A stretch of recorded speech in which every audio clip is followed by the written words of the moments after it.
the most important thing about the Boyle's law is that since the pressure and volume are inversely related to each other, we know that density is mass upon volume. So in fact, density is also inversely related to volume. So if we can relate these two terms, what we can make out is that the pressure and density of a gas are directly proportional to each other.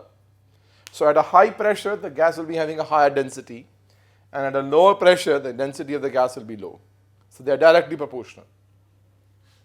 Now, let us see a numerical to understand this.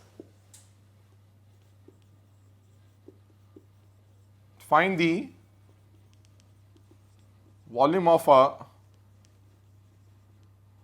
balloon at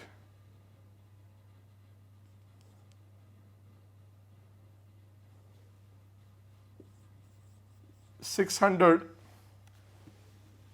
let it be 20 atm pressure if it occupies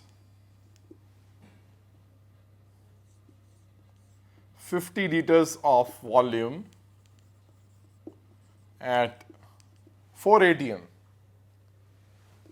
So it's very clear from the numerical that it is occupying a volume of 50 liters V1 at a pressure of P1 4 atm. V2 we are supposed to find out. It is P2 is 20 atm. So P1 V1 is equal to P2 V2.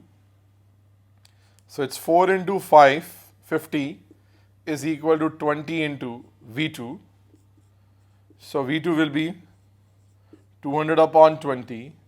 So it will be 10 liters.